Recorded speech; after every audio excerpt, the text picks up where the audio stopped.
La colère est une émotion virale, je parle des réseaux sociaux, et celle de Mélenchon l'a été spécialement. Mais le feuilleton vidéo que nous livre depuis le leader insoumis, va-t-il servir sa cause ou le discréditer? Nous avons mené l'enquête et voici les indices. Un moment inédit avec la décision de tourner cette vidéo en pleine perquisition. 30 minutes dont on a surtout retenu une phrase, ma personne est sacrée, l'image d'un Mélenchon rouge comme les insoumis, mais de colère cette fois, reprise et détournée sous le hashtag parodique Pose ton Mélenchon, hashtag qui soumettra les indices de cette enquête à Benjamin Grange, spécialiste de l'opinion et de e-réputation, qui, fort des indices glanés sur les réseaux sociaux, donnera son verdict, l'impact de ces vidéos sur l'image de Mélenchon. Mais d'abord, premier indice, appartement parisien, 8h59, Facebook Live amateur. Vous me trouvez une drôle de tête, c'est parce que je fais l'objet d'une perquisition depuis 7h du matin. Toute ma maison est remplie de gens. S'il vous plaît, dites partout que ceci est naturellement un acte politique. Ça, c'est le procureur qui dit que je sais pas quoi. Personne ne me touche. Ma personne est sacrée, je suis parlementaire. Et pour vous en convaincre, et que vous terminiez de bien comprendre qui je suis, mets-moi ça. Voilà. C'est moi, Mélenchon, avec mon écharpe tricolore. Un pauvre petit président de commission des comptes de campagne, en failli, qui n'a même pas fait son travail, doublé d'un pourri, qui n'a pas réservé, qui n'a pas tenu son droit de réserve. Voilà, dans ces moments, on voit bien que le ton monte, on a l'impression qu'il se met en colère. Est-il à ce moment-là débordé par l'émotion? On commence notre enquête avec Catherine Belzung, spécialiste en neurosciences.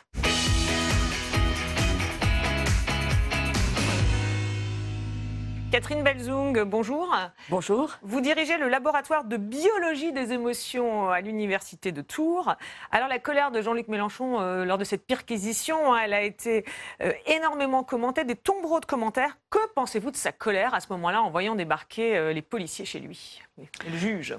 Alors je vais peut-être vous décevoir, mais pour moi, en fait, il n'est pas vraiment en colère. Ah bon? Alors ça, c'est un scoop quand même. Qu'est-ce qui vous fait dire qu'il n'est pas en colère? Et alors, j'ai deux raisons de le dire. La première, c'est qu'en fait, on considère que la colère, vraiment la colère, la fureur comme celle qu'il prétend présenter, en fait, on dit en général que c'est une émotion saturée. C'est-à-dire, quand vous êtes en colère, vous n'avez aucune distance avec votre émotion. Dans ce cas, quand vous êtes vraiment en fureur, vous n'allez pas du tout penser à vous prendre en vidéo pour montrer votre colère. Il n'y a pas de place pour autre chose, donc il n'y a aucune on est tellement distance. en colère qu'on ne pense pas à se filmer, quoi. Voilà, on ne va pas penser à se filmer. Ça, c'est le premier indice.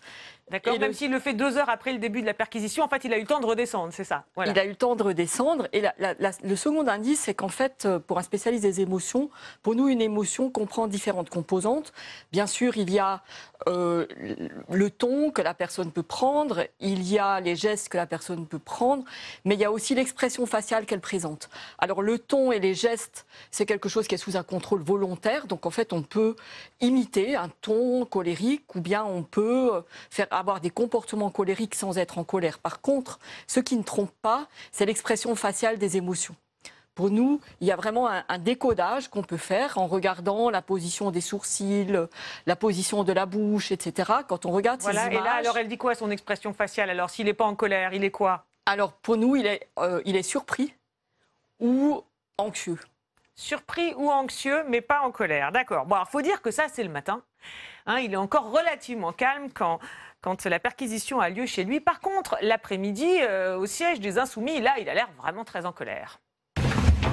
Allez, enfoncez-moi cette porte. On va voir si on va m'empêcher d'entrer dans mon local. On n'est pas des voyous, on n'est pas des bandits. C'est pas de la police que vous êtes en train de faire. C'est ce que je veux, monsieur. Vous ne touchez pas, vous ne touchez pas. Au nom de quoi vous m'empêchez d'entrer dans mon local? Au nom de quoi? Qui vous a donné cet ordre? Je suis un parlementaire. Touchez pas, monsieur Mélenchon. Vous ne me touchez pas. Ne touchez pas. C'est vous qui touchez. Non, je ne vous touche pas. Je vous dis que vous n'avez pas à m'empêcher d'entrer dans mon local. Nous ne sommes pas des voyous ou des bandits. Allez faire votre métier de policier. La République, c'est moi. C'est moi qui suis parlementaire. Poussez-vous de là, ouvrez-moi cette porte. Voilà, je ne suis pas spécialiste des émotions, mais quand même, il est en colère, là. Là, c'est... Alors, le ton a monté par rapport à la séquence d'avant. Il y a aussi le comportement, comment dirais-je, d'enfoncer une porte, qui pourrait sembler correspondre à la colère, mais quand on regarde son visage, il n'y a toujours pas une expression faciale de la colère. Ah bon? Ah d'accord, donc là, il est toujours... Là, quand on le voit comme ça, là, il est toujours pas en colère. Ben, pour moi, non. Pour moi, il n'est pas en colère. Pour moi, c'est toujours les mêmes émotions, c'est toujours la tonalité de la surprise, de la peur éventuellement, mais il n'est pas débordé par la colère. Pour moi, il joue la colère, c'est-à-dire il théâtralise une réaction de colère. Qui est une stratégie ? Alors, il est possible qu'en fait, disons, quand on théâtralise une émotion, enfin, les gens qui font du théâtre, les gens comme Stanislavski l'ont dit, il faut la ressentir un peu. On finit par la ressentir un petit peu, mais c'est le fait de la jouer qui donne l'émotion. C'est pas la situation qui donne l'émotion. D'accord. Bon, Catherine Belzoum, merci pour ces premiers indices surprenants. On vous retrouvera tout à l'heure pour analyser d'autres colères, mais d'abord, décryptage avec mes autres invités.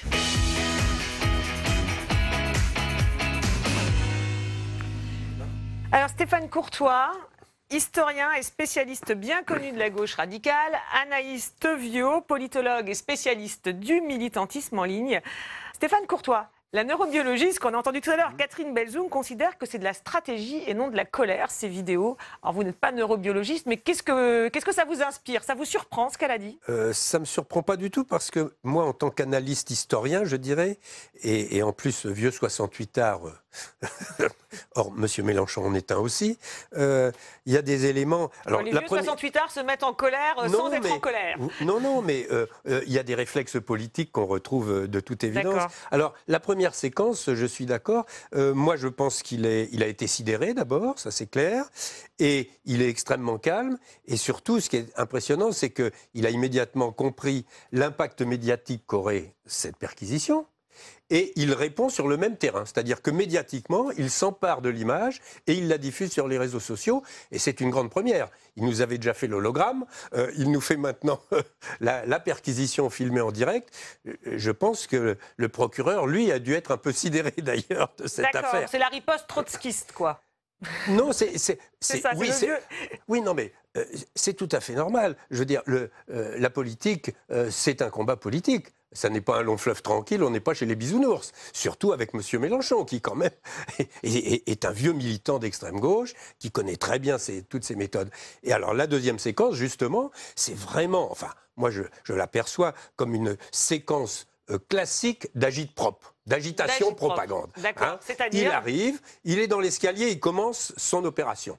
On va enfoncer cette porte. Il sait très bien qu'il y a deux flics devant, bon, et là, il commence... Mais attention, ne me touchez pas, etc. Bon, et puis finalement, il enfonce la porte.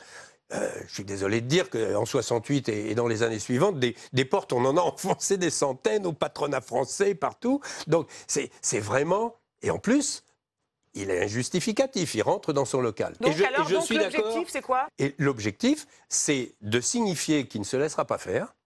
C'est un message assez militant, assez adhérent. D'accord, donc deux moments, mais qui servent un même objectif. Oui, absolument. Oui, sur la stratégie en ligne, ce qui est intéressant, c'est que le premier moment, ça correspond tout à fait à la continuité de sa stratégie qui a fait son succès, notamment sur YouTube. C'est-à-dire qu'il parle face caméra, il est calme, il est plutôt... Enfin, calme jusqu'à un certain point, mais disons qu'il est plutôt pédagogue. Il est pédagogue, voilà, pédagogue, c'est le mot-clé. Et il y a eu un basculement au moment de la perquisition dans les locaux de la France Insoumise, où là, on a effectivement un travail, une stratégie de la colère, alors colère ou pas, mais en tout cas, il mine d'être en colère. Et par rapport à la stratégie en ligne qu'il avait mis en place, c'est discordant. C'est-à-dire qu'il avait dit lui-même, en amont de l'élection présidentielle de 2017, qu'aujourd'hui, la fureur et le bruit, c'était plus qu'attendaient les électeurs, c'était plus qu'attendait la société, ils avaient besoin d'être rassurés. Et sur YouTube, il avait mis en place ce côté rassurant, en étant calme et en expliquant. Et là, on voit qu'il joue complètement autre chose. On est dans autre chose. Dans la deuxième vidéo. Dans son personnage d'avant 2012, qui lui avait pas apporté beaucoup de succès d'ailleurs à cette élection, et il est vraiment dans la colère, dans sa stratégie de la colère, dans cette fureur, le bruit, et il dit lui-même qu'il faut tout conflictualiser. Et il est dans cette conflictualisation. Et après, il change, il se calme, entre guillemets, et ça marche. Oui. Mais là, pour le coup, il reparti à la stratégie d'avant. Alors, qu'est-ce que ça vous inspire, Stéphane Courtois, ce retour? Oui, non, mais il y a quand même un message très clair. Le message qu'il envoie dans la deuxième séquence, lors de la perquisition à France Insoumise, c'est « Nous sommes attaqués ». Et nous ripostons, et nous ne ripostons pas en gants blancs, hein, c'est pas des pudeurs de gazelle comme il le dit, nous enfonçons la porte et nous interrompons la perquisition. C'est fort, c'est un message politique fort. Oui, sur le thème, on ne se laissera pas faire. Sur une stratégie qui ne lui avait pas réussi. Oui, mais sauf que là, ça ne marche pas parce que la colère, en fait, c'est pour déstabiliser les adversaires politiques. Oui. Et là, il n'est pas face à des adversaires politiques, il est face à des policiers. Et les policiers sont habitués à gérer la colère, la violence, donc ils restent stoïques. Et ça n'a pas le même effet, du coup. Oui, et même la stratégie de la victimisation qui est mise en place... Alors il le sait, alors qu'est-ce qu'il dit? Bien sûr, Mélenchon sait très bien que les policiers qui sont là ne vont pas lui porter un coup de poing. Bon. En termes d'image, peut-être c'est ce qu'il espère, ça ne fonctionne pas de la même manière qu'avec un adversaire politique. En termes d'image. Oui, bien sûr. Oui, parce qu'il a affaire à la loi. Communication politique, il a affaire à la loi, mais je pense que, vu ce qui s'est passé, il est obligé d'envoyer un message de combat. Pourquoi pour dire, je ne me laisserai pas faire. Bon, et lui-même, peu de temps après, il dit, on va essayer de baisser en termes de violence. Il a ce discours-là ensuite, parce qu'il voit bien les réactions aussi. Alors, sur les on y reviendra négative. Alors, vous dites, il doit envoyer un message, ça veut dire quoi? Nécessité fait loi. Il est dans une situation où il est obligé, parce que quelque part, ces perquisitions, ça peut trop l'affaiblir. Il est obligé quelque part de détourner l'attention, c'est ça? Attendez, imaginons une seconde que la même chose se passe, par exemple, à Budapest. Sous le règne de M. Orban, je vois déjà les gros titres de la presse française. Honteux, déshonorant, autoritaire, donc dictature. C'est ça qui veut marquer pour vous, c'est ça, c'est le côté exceptionnel de ce qui se passe. Tout à fait. Et d'ailleurs, c'est peut-être ce qu'il veut dire dans cette fameuse phrase qu'on a entendue dans les vidéos qu'on a vues tout à l'heure, ma personne est sacrée. C'est ça sa stratégie de riposte. Alors, c'est encore autre chose parce que ça, c'est sa conception du député. Et d'ailleurs, il le dit. Dans une démocratie, la personne d'un parlementaire est intouchable. D'un président de groupe d'opposition est intouchable. Alors, le problème, c'est qu'en fait, cette phrase, elle n'a pas été du tout comprise, comme vous venez de l'expliquer, comprise comme ça. On a extrait juste cette petite phrase et depuis, les Insoumis ne cessent de se plaindre en disant les médias n'ont retenu que cette phrase. Ils s'étonnent, ils s'insurgent contre ça. Anaïs Théviot, vous avez une réaction là-dessus? On peut se demander s'il n'a pas confondu l'institution avec sa personne. Forcément, c'est un extrait qui a fait beaucoup réagir, en fait. Donc, c'est aussi l'appel de la réaction à la fois en ligne. Mais est-ce qu'il n'y a pas un bug dans la stratégie à ce moment-là? Parce que quelqu'un qui a autant l'habitude des réseaux sociaux... C'est étonnant qu'il peut penser que c'est un coup de com' aussi, parce que l'idée, c'est d'essayer de rendre visible cette perquisition, de faire parler de lui. Donc, avoir ce petit coup de provoque, c'est un peu de la provocation, mais en même temps, ce qui est intéressant, c'est que ça correspond aussi, il l'a répété plusieurs fois, ma personne est sacrée. Il y a eu aussi la phrase « La République, c'est moi ». Mais alors ce que vous dites, c'est-à-dire qu'en fait finalement cette phrase qui est extraite, qui est reprise, dont ils se plaignent en disant on est trahi sur notre vidéo de 30 minutes, on n'a repris qu'une phrase, pour vous finalement ça fait partie de la stratégie. Comme il connaît bien quand même le numérique, les réseaux sociaux, il sait que ça fonctionne comme ça, c'est le jeu des petites phrases. Donc il n'est pas surpris quand ils se plaignent, pour vous ils ne sont pas vraiment surpris? Non, c'est le jeu aussi de se plaindre, c'est-à-dire qu'on va faire un Facebook Live qui prend du temps, qui dure longtemps, qui montre d'autres choses aussi, et on va prendre que cette petite phrase, mais c'est l'habitude. Alors, quelle est la stratégie de Jean-Luc Mélenchon? On a eu envie de demander à un des principaux intéressés, le responsable de sa communication digitale, Antoine Léaumont, qui répond presque en live à Marie Lebon. Quand Jean-Luc Mélenchon a fait son Facebook Live, j'étais moi-même en perquisition, donc je n'étais pas avec lui et je ne l'ai pas aidé à lancer son Facebook Live. Il a appris récemment à faire ses Facebook Live et là, il en a eu une utilisation qui était extrêmement utile. Si jamais Jean-Luc Mélenchon ne fait pas lui-même un Facebook Live pour raconter ce qui est en train de se passer, le cadre de description de ce qui est en train de se passer aurait été imposé ensuite par les médias. Et là, Jean-Luc Mélenchon a pris l'ascendant et a pris l'initiative sur les médias. Les médias choisissent des moments parce qu'eux, ils ne peuvent pas diffuser 30 minutes de vidéo. Mais nous, c'est un choix qu'on fait systématiquement de faire des vidéos qui sont assez longues, assez complètes et dans lesquelles on peut décrire ce qui se passe et en même temps rajouter du fond. Cette volonté-là de rompre le cadre médiatique en imposant nos propres mots d'ordre et notre propre lecture des événements, c'est classique dans ce que fait la France Insoumise en réalité, même si la forme est un peu spéciale parce que sans doute que les gens n'ont pas l'habitude de voir Jean-Luc Mélenchon comme ça. Les parodies, nous, ça nous fait toujours beaucoup rire. Et en plus, ça a un gros avantage, c'est que ça dédramatise la situation. Nous, la situation telle qu'on l'a vécue, on l'a vécue de notre part comme une violence. Et ensuite, les images qui sont diffusées sont des images qui donnent l'impression que nous serions violents dans ce contexte. Mais en réalité, nous, il y a des militants qui ont filmé et dans lesquels on peut voir que Jean-Luc Mélenchon est beaucoup plus sympathique avec les policiers que les images qui ont été diffusées. Voilà, et comme nous sommes des enquêteurs impartiaux, voici la fameuse vidéo filmée par les Insoumis.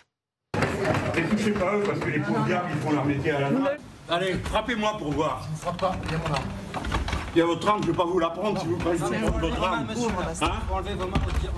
je n'arrête pas mes mains. Je vous prends dans mes bras parce que je vous aime trop, les gars. Attention. C'est ça qui fait, c'est l'amour, là, vous voyez. Voilà, vous riez. Bon, il fait quelques blagues et je ne sais pas si ça change fondamentalement le sens de la séquence. Bah, si, on voit bien qu'on est dans une séquence de pitrerie. Enfin, c'est ça montre que la colère n'est pas de la vraie colère, c'est ça que ça montre. Enfin, personnellement, en 68 et après, voilà, ça se passait comme ça, effectivement. D'accord. Ah ben excusez-nous, hein, on était pas en train de taper dans les portes en 68. C'est le vieux monde qui revient, mais bon. D'accord. Anaïs Théviot là-dessus, et puis surtout sur ce Facebook Live, puisqu'on voit que la Jean-Luc Mélenchon innove, hein, ce qu'il a expliqué, avec le Facebook Live, nouvel outil pour lui, peut-être un peu compliqué quand même, vu les retombées derrière. L'idée, c'est de créer son propre média à soi, pouvoir avoir son propre cadrage, pouvoir finalement dire ce qu'on souhaite et aussi capter l'attention en dehors de ce qui est proposé par les médias traditionnels. Donc le Facebook Live permet ça. Après, la difficulté, c'est l'instantanéité. Mais en même temps, quand on regarde, ça a eu énormément de succès. Au bout d'une heure, ça a été 2000 fois partagé, 30 000 fois vu. Donc ça a fonctionné, ce coup de com' finalement. La question, mais on verra ça tout à l'heure avec Benjamin Grange qui nous écoute, c'est au-delà du coup de com' immédiat, des retombées immédiates, quel impact et quelle trace ça laisse, hein, notamment sur les réseaux sociaux où tout se sédimente, on va dire. Merci beaucoup Anaïs Théviot. On vous retrouve tout à l'heure pour le débrief. Et on va faire revenir Catherine Belzoum pour l'analyse d'une autre colère, parce qu'il y a eu beaucoup de colère dans ces séquences.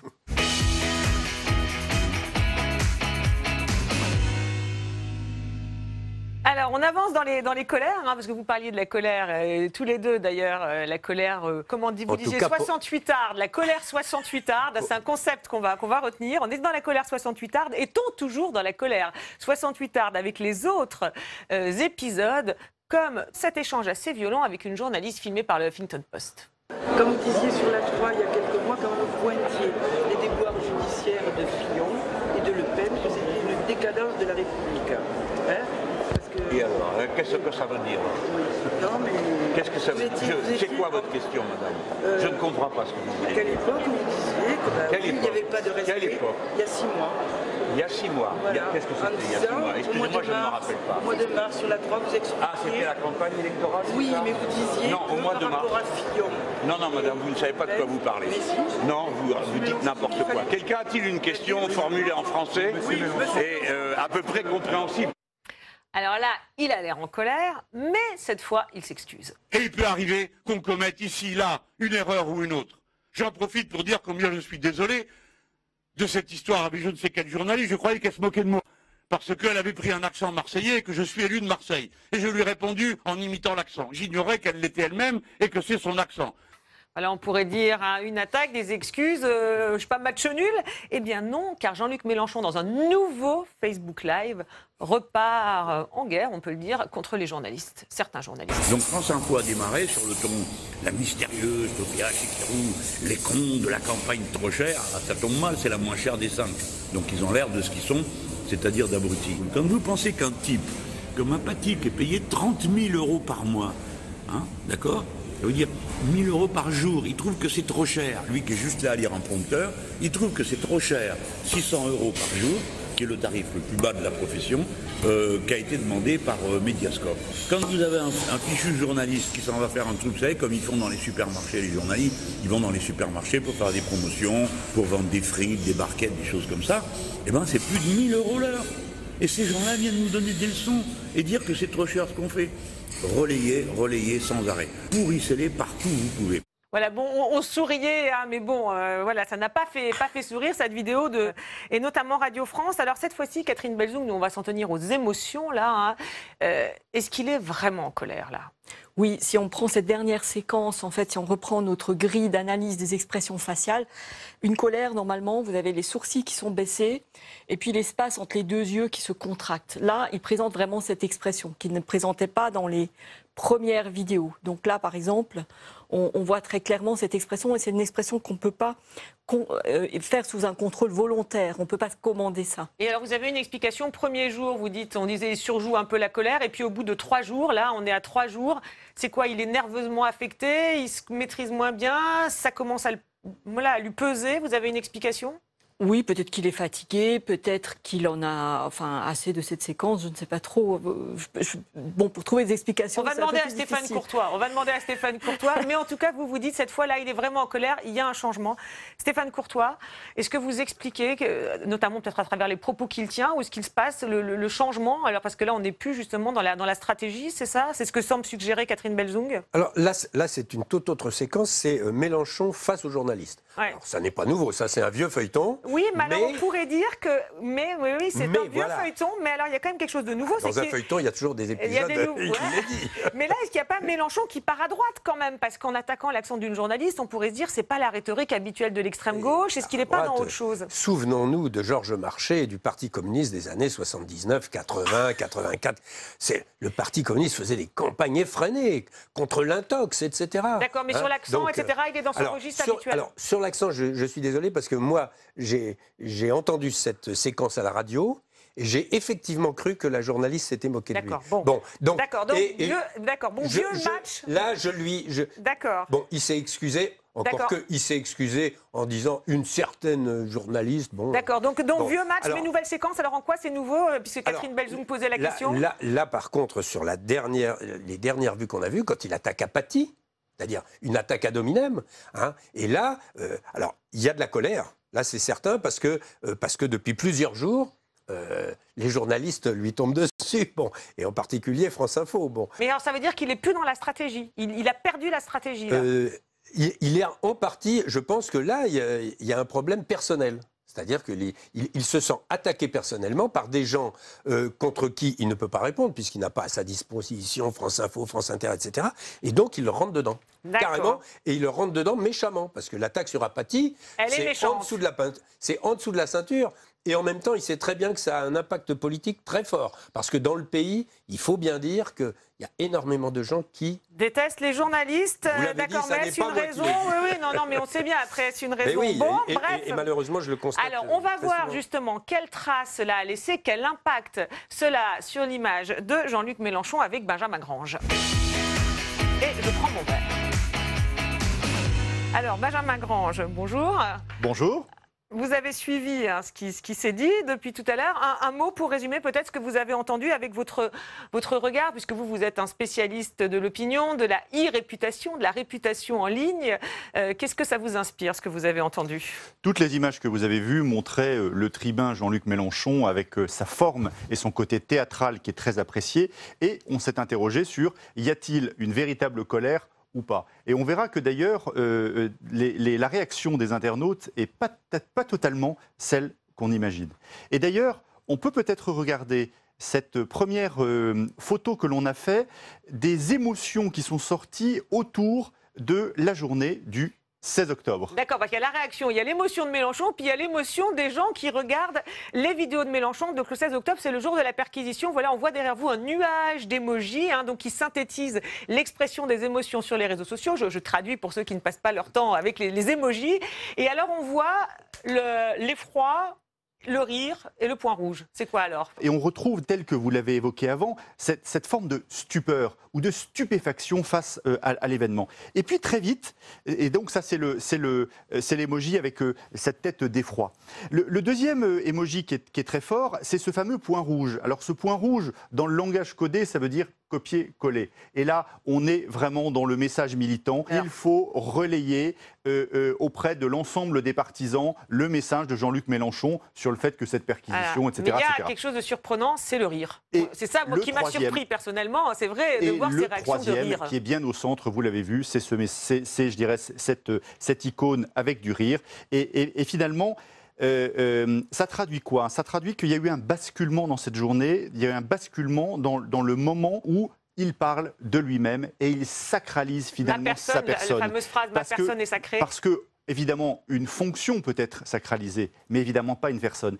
Et là, finalement, de quelque chose qui était un sujet de fond, c'est devenu un sujet de forme, de parodie. Et qui fait rire. Et donc, toute la journée, et d'ailleurs, tout ce qui s'est suivi, tout ce qui a suivi dans la semaine... Oui, parce que vous avez un deuxième nuage d'émojis qu'on va voir, et on voit que le rire, non seulement demeure, mais on voit même qu'il y a deux rires, donc le rire, on va dire, se propage. C'est ça. C'est ça, c'est-à-dire que là, vous avez la photo à partir du 16 octobre sur la semaine qui a suivi. Donc la stupeur, la stupéfaction, la surprise, c'est effacé, c'est une image de rire. Donc Jean-Luc Mélenchon, alors qu'on est sur un fait de perquisition lié à une enquête préliminaire, c'est ça qui est incroyable de voir que finalement c'est ça qui ressort, les gens le prennent comme une bouffonnade, une bouffonnerie. Ce qui ressort, c'est finalement le rire et la parodie. Et alors, c'est d'autant plus gênant que, et on va le voir, parce que c'est gênant, c'est ça que j'allais vous dire. Voilà. Est-ce que c'est gênant? Parce qu'Antoine Léaumont disait finalement c'est sympa, ça dédramatise. Pour vous, non? Là où le point est embêtant, c'est que qui a singé, qui a parodié le plus? Ce sont les jeunes. Et n'oublions pas qu'en 2017, Jean-Luc Mélenchon et son parti recueillaient 30% des voix des 18-24 ans, là où Marine Le Pen ne faisait que 21 et Emmanuel Macron 18. Donc son fonds de commerce, ce sont les jeunes, et c'est les jeunes qui vont prendre son message, le lire alors qu'on est sur une situation grave, de manière parodique. On va prendre un tweet que vous aviez sélectionné, vous en aviez sélectionné quelques-uns, mais un tweet symptomatique. Alors, celui-là en particulier, il a eu un impact de 100 000. Donc, je ne sais pas si vous imaginez, c'est que 100 000 fois. Et là, la citation qui est sortie, à mon avis, que vous aurez peut-être du mal à décoder si vous ne connaissez pas les codes, c'est en fait une phrase culte de l'épisode pilote de Jack Ryan qui passe en ce moment sur Amazon Prime et qui est finalement la série culte d'Amazon. Donc on est encore dans les 18-24 ans. Énorme impact chez les jeunes. Alors pas que chez les jeunes, hein, d'ailleurs, parce que nous aussi on a enquêté, alors pas sur les réseaux sociaux, nous sur TF1, et on voit que ça prend aussi. Hein. Madame Laetitia Hallyday, vous devriez avoir honte de ce que vous avez fait à la musique. J'ai acheté le dernier album de Johnny, 17,99 € au Simply Market. J'ai écouté les chansons et c'est pas terrible. Au nom de quoi vous m'empêchez de voir Madame Hallyday? Au nom de quoi? Moi aussi j'aime blouson en cuir. Voilà, donc ça a fait rire tout le monde, mais là où c'est grave, vous dites, c'est spécialement chez les jeunes. Alors moi j'ai quand même une question, parce que des vidéos comme ça, des parodies, il y en a eu sur Macron un paquet, sur Mélenchon depuis toujours. Pourquoi là, cette fois-ci, ce serait, entre guillemets, plus grave, puisque vous avez comme employé le mot gênant, si j'ai bien retenu? Comme on le disait tout à l'heure, on est sur un sujet grave. On est sur un sujet de fond. Une perquisition. Voilà, une perquisition. On ne singe pas la forme, on ne singe pas le côté théâtral, d'ailleurs, qui est très apprécié de Jean-Luc Mélenchon. On est sur un sujet de fond. Donc ça veut dire qu'auprès des jeunes, qui relaient particulièrement ce côté parodique, eh bien, on a un Jean-Luc Mélenchon qui vient plus s'imprimer sur la forme que sur le fond. C'est gênant pour quelqu'un qui qui se veut être un homme d'État. Et puis, c'est évidemment sur une proportion de jeunes dont on sait que leur relation à la politique est une relation qui est beaucoup plus horizontale et qui est aussi beaucoup plus distante. Donc, la capacité finalement à se désengager, elle est aussi plus forte. Bon, allez, nous aussi, on a notre feuilleton. Hein. Nous, c'est pas sur Facebook Live, c'est sur hashtag, sur le site de Public Sénat. Merci à tous. Merci à Marie Lebon, à Benjamin Bataille et à Diane de Charmas. On se retrouve tout de suite pour le débrief. Il faut aussi dire que les réseaux sociaux, entre guillemets, ne représentent qu'eux-mêmes. Bon, il y aura un juge de paix, ce sera les élections européennes. Il a quand même perdu, je ne sais pas combien de points dans les sondages. Non, mais les sondages, ils vont, ils viennent. Excusez-moi, est-ce que Mélenchon cherche à avoir une stature et rêve d'avoir une stature d'homme d'État?